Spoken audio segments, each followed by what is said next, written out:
It was a few years ago that the Uvalde school shooting happened in Texas.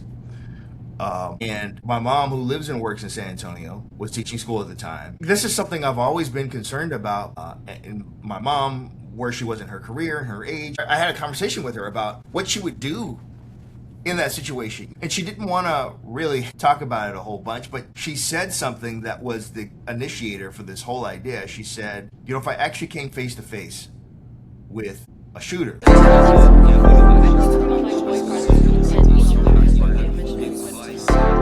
My name is Elisa, if you've never seen me before, and Sam Henderson has joined me today, an actor and assistant professor for theater and film at Baylor University, and an Oscar qualifying writer and director. Thank you so much for coming on Sunday Morning Juice, Sam. Thanks for having me. Appreciate it. Based on your IMDb, theater and film has always been a part of your professional life. But what was one of your first memories of being bit by the bug pre-career life? As I was growing up, uh, my mom, which when we talk about the movie will be an integral part of that. My mom's a middle school theater teacher. She just retired not too long ago. And so my mom was a single parent. Some of my earliest memories are being in her rehearsals at night, or after school. And so I remember there being a fleeting curiosity about performance in the theater. But I was really into music growing up. I'm a drummer. I play keys. I taught myself to play guitar, several years ago. Was in bands and did marching band and really kind of sold out to music through middle school and high school. And it wasn't until the end of my high school experience where I kind of ran out of things to do that I decided to be in a play just because I had time to do it and I thought it might be interesting. And that really got it started in terms of being in the theater. Even before that, though, I was always fascinated by film because my mom was. We'd watch movies, we'd watch the Oscars every year, we'd talk about film. She talked to me about how particular things were done in film with effects and stuff like that. And so I was always fascinated by film. I just always thought my way into film was going to be through performance.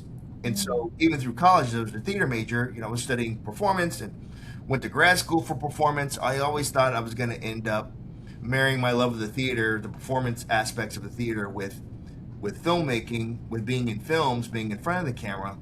It wasn't until about 10, 15 years ago that I really got into thinking about film from a different perspective behind the camera, particularly as it relates to writing and directing. And I started looking at film differently, just, around the corner from just the performances that I was fascinated by. And so that kind of led me to start wanting to work and get better at the behind the camera stuff for film. And, as all that has evolved, that's where I really find the most creative fulfillment now as a writer director for film. I still act professionally. In fact, I'm in a show. My appearance because I'm in a show. I'm in a Christmas Carol right now for the rest of the week. That's amazing. Performing that in Dallas for the past month, and so yeah, I still very much enjoy the stage, enjoy being part of the theater. But in terms of actual fulfillment, it's been this long, circuitous route to film, particularly writing and directing film, where I have so much satisfaction and fulfillment. Yeah. So you talk a lot about music and then you were an actor. Where did writing come into the picture for you? I was we after graduate school went to graduate school in San Diego, and my wife and I moved to New York City after that, and we lived in New York City for 3 years. And it was during that time, we had our first kid in the city in Brooklyn, and things were really difficult. This was 20 late 2000s, 2008, 2009ish. Things were really difficult, especially in the arts world and getting work. And I was doing the actor thing where I was doing temp jobs and going on auditions. And My wife was working remotely, and then we had this baby, and I mean, it was really difficult. And so I felt like, especially coming from my graduate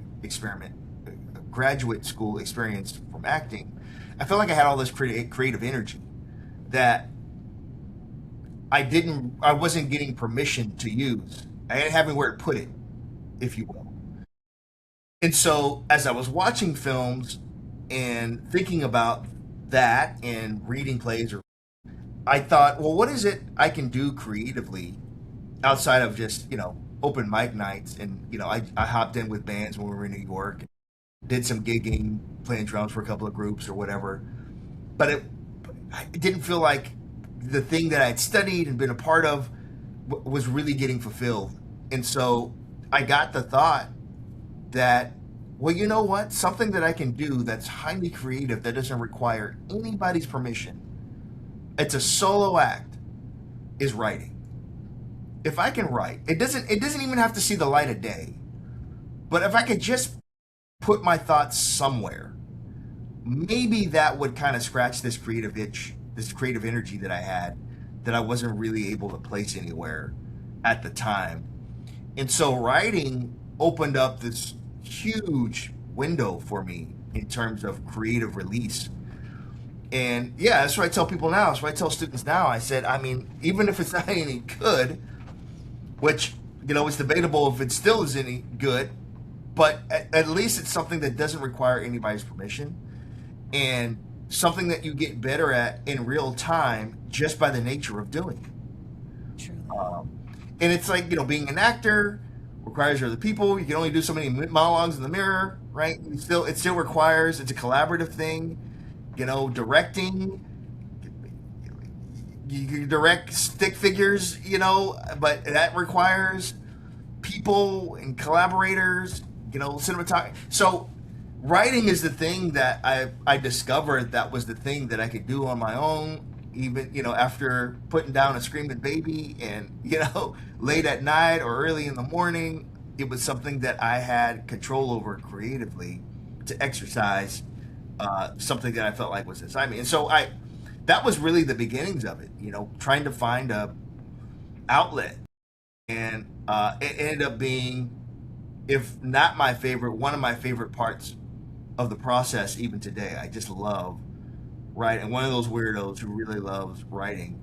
I love the pain of it. It's kind of masochistic, but I just love the grit of trying to figure this thing out, and putting it on a page and working and reworking and thinking about it. Yeah, I think that's such an important part of the process.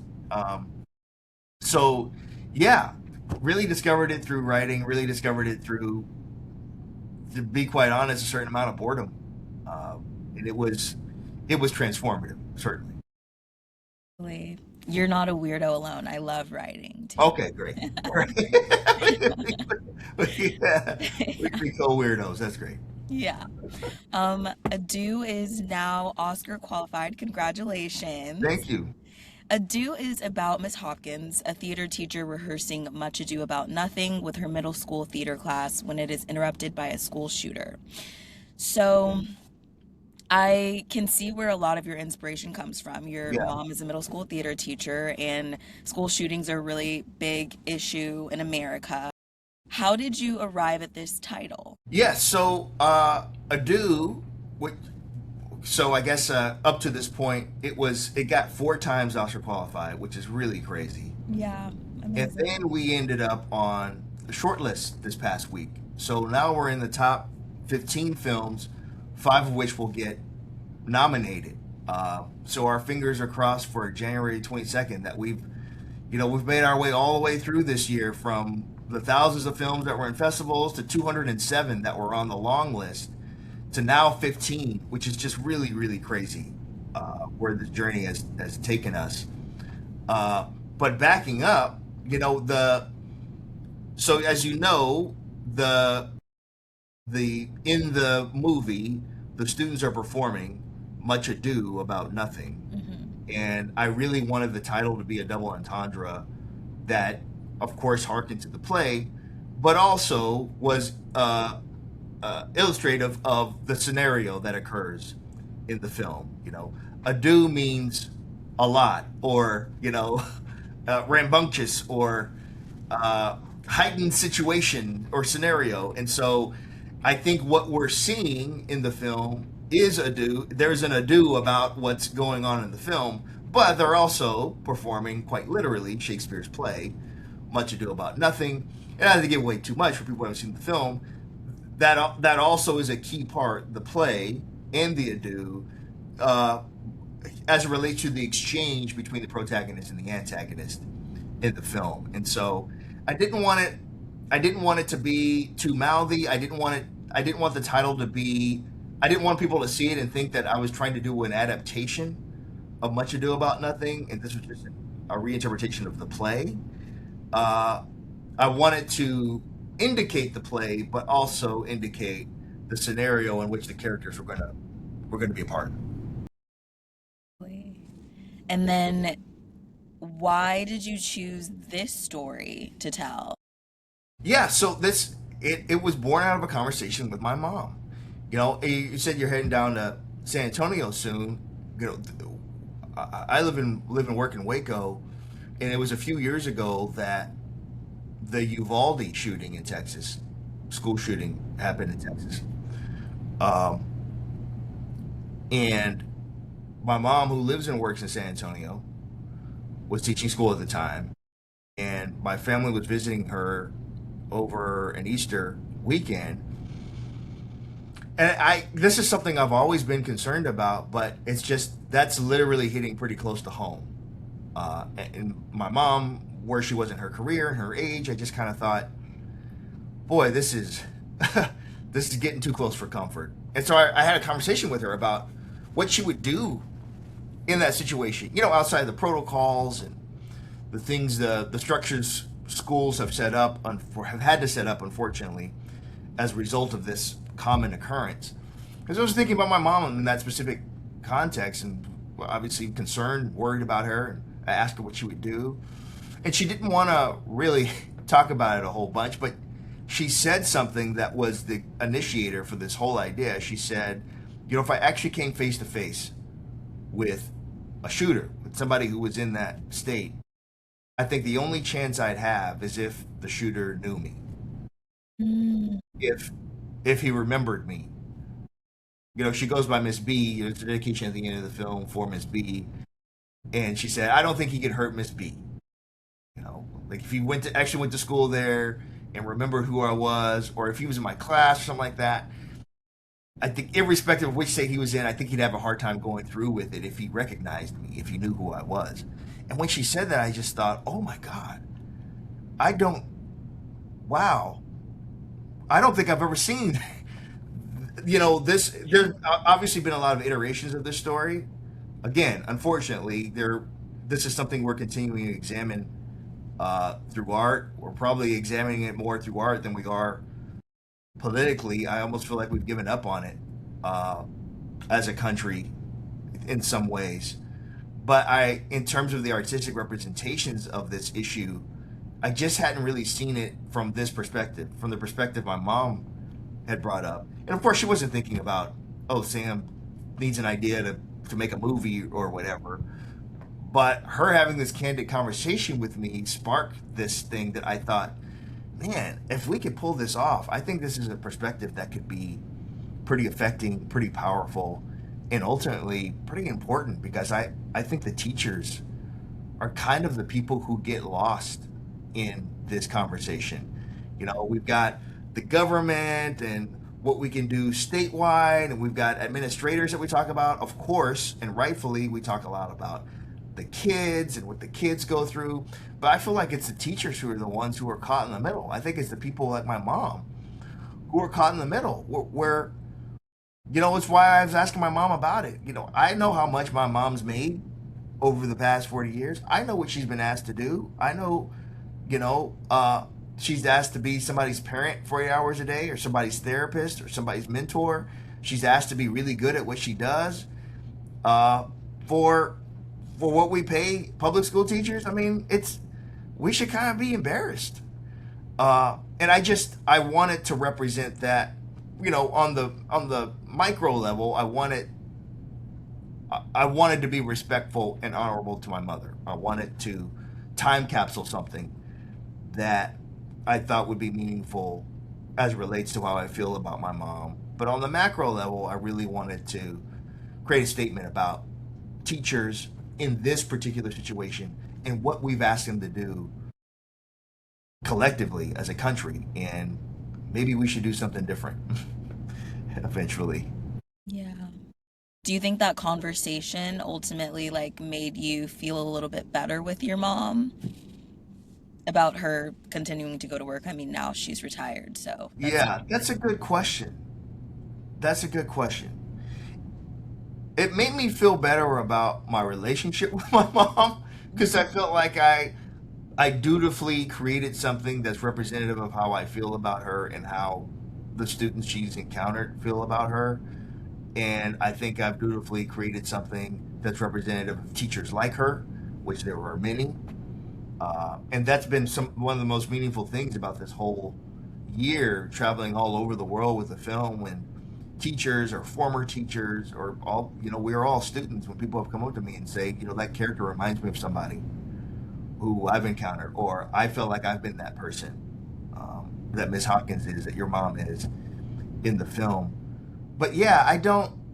It didn't really make me, in terms of my mom situation, it didn't really make me feel that much better. Uh, it didn't really make me feel that much better because it kind of,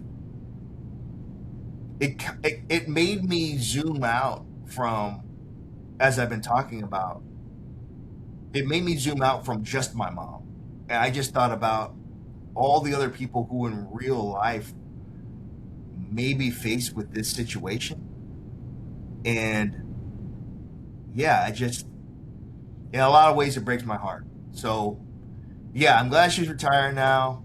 Uh, but that doesn't mean that the hundreds of thousands of teachers that are still have to wake up every day and face this are off the hook.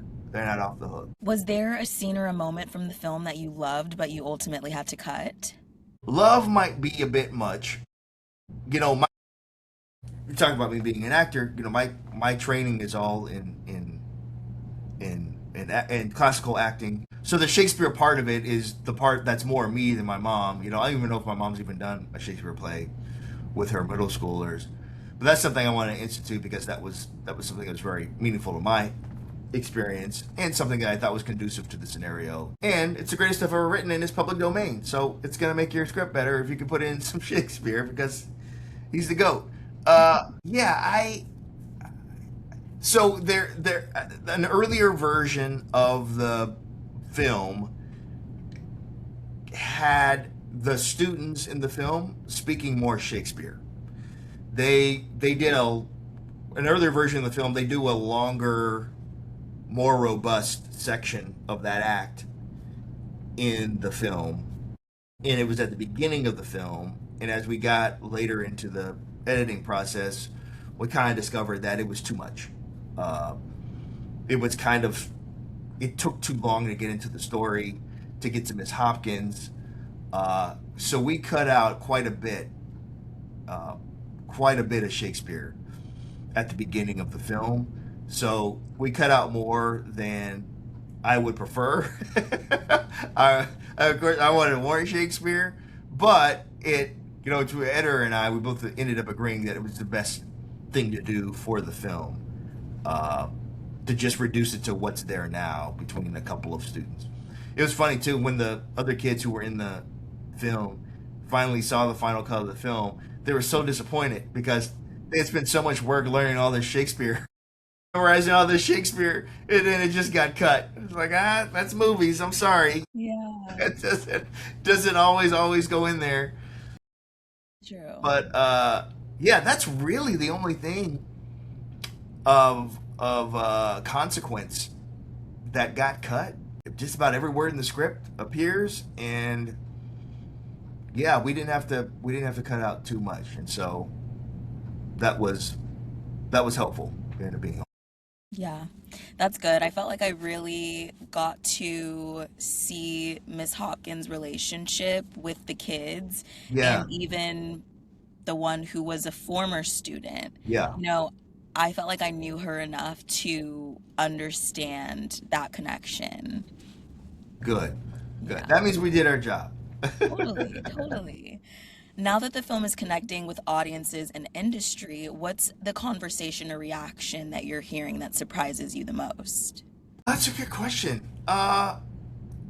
Surprising me? I mean, this sounds self-serving, but it's really true. I really get surprised when people think the movie is like one of the best things they've ever seen, or they think it's like incredibly great, or whatever.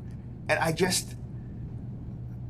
yeah, I think the movie's pretty good, but I don't. Yeah. I'm always surprised by the praise of the film from people. Always, it just shocks me, and I don't know if you know this, but that also has a certain amount of meaning to it because my daughter's in the film. So the little girl in the film who plays Maddie, who doesn't want to do the play anymore, that's Hmm. my daughter. Oh my God. 14-year-old version of my daughter, who's now 16, driving around, Oh my God. And so every time I see the film, it's the 14-year-old version of my daughter kind of permanently preserved. And so when people react positively to the film, because it's, as we've talked about, it is a very personal film. It's about my mom, and Jennifer Lewis is the imprimatur for my mother, and then my daughter's in the film, and it represents two, three generations of Hendersons. When people have this kind of really glowing praise for the film, I'm always taken aback by that.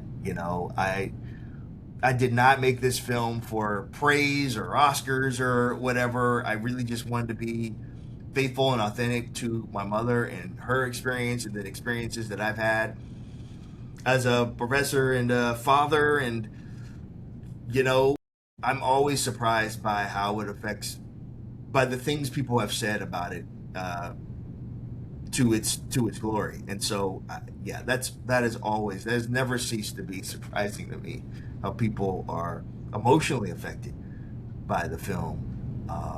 I don't think I'll get tired of that either. I love it when people have good things to say about the film. But yeah, Yeah. that's no surprising. Just the praise was like, dang. Didn't mean to do all that. I'm just trying to tell a story. No, I mean, as you said before, I have never seen that take on this type of story before. Yeah. So it was really watching something that I've never seen before. And I think a lot of people also obviously can relate to that. Yes, they have. They have, which has been very wonderful for me. Yeah. What's something you're actively trying to unlearn or let go as you grow as a filmmaker, if there is anything? Unlearn. Oh, wow. Uh, well, I told a group of students this a couple of months ago. Something that's becoming, that I thought was true going into this process. So this is my fifth short film, and of course, I'm learning. I'm growing.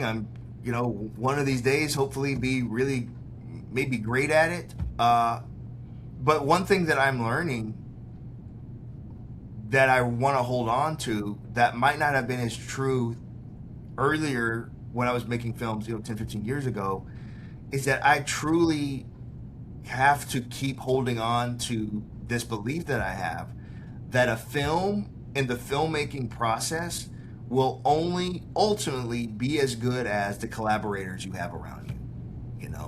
So even as I've talked about that solitary process of being a writer, when you go into making a film, it has to cease being solitary, right? To actually make the film, that is not a solo venture. It can be, but that is very rarely, if ever, a successful venture if you try to do it on your own.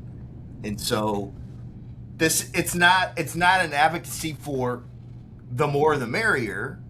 I mean, I think each film can or should have the right amount of people who are collaborating for whatever that film is. I don't think there's just a magic number that as long as you have this many people working on your film, then it's going to be great. I think that's malleable, flexible, and can be amended to what the situation is or what have you. But who those people are, I think, is just as important as what you're making.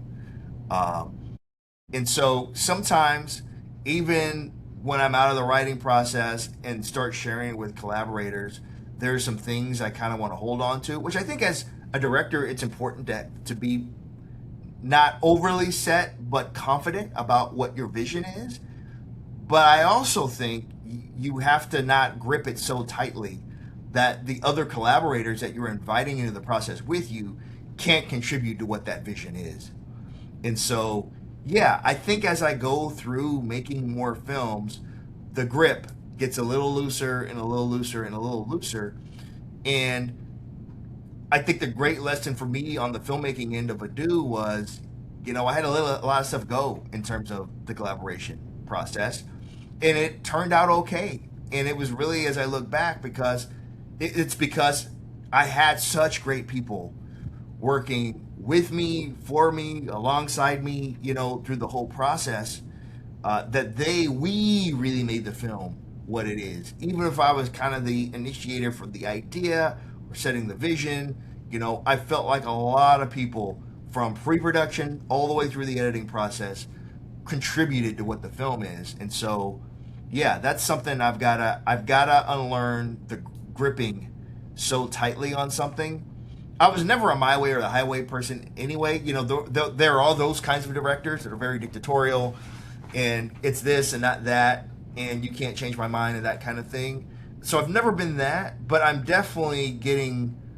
loosening up the grip more so as I go along.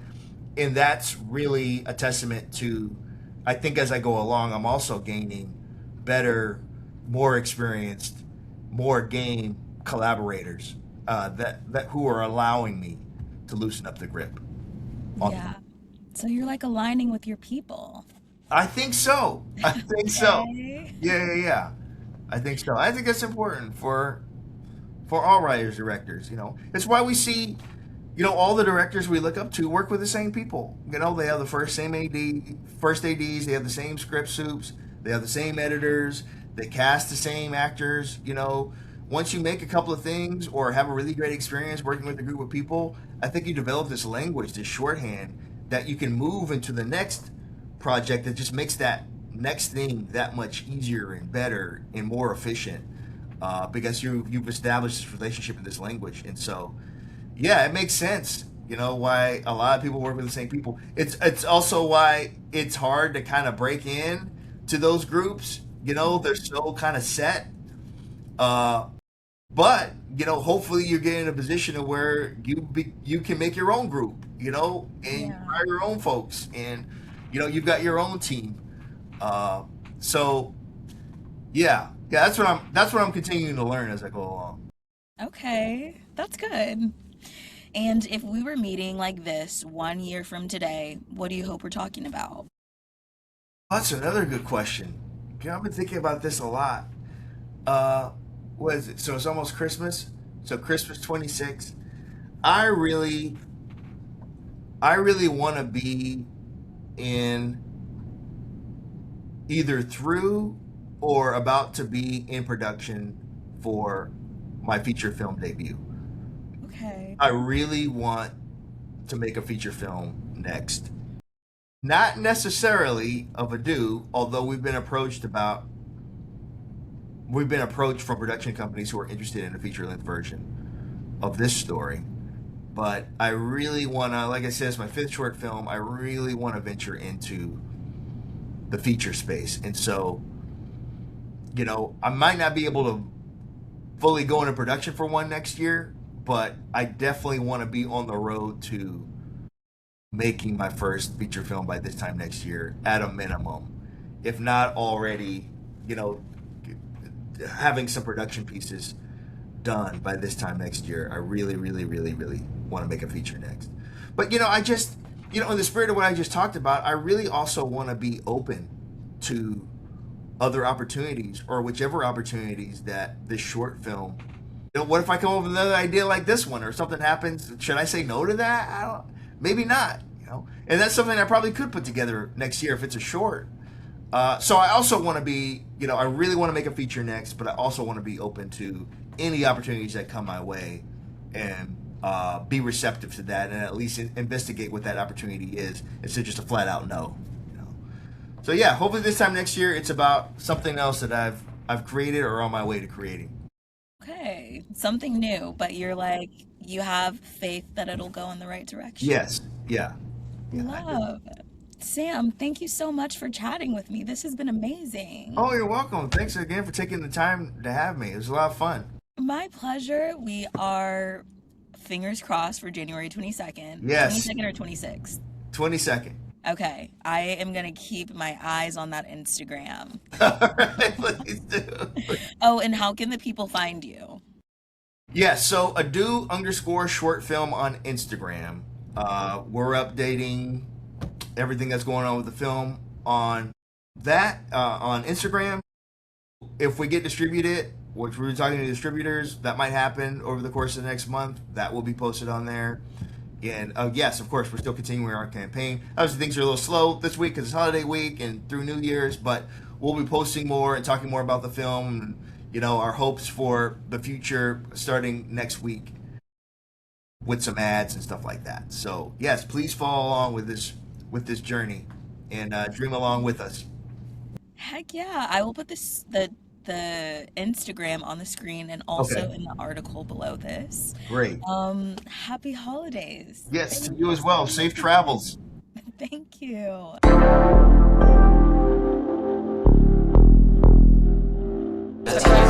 broke up with my boyfriend and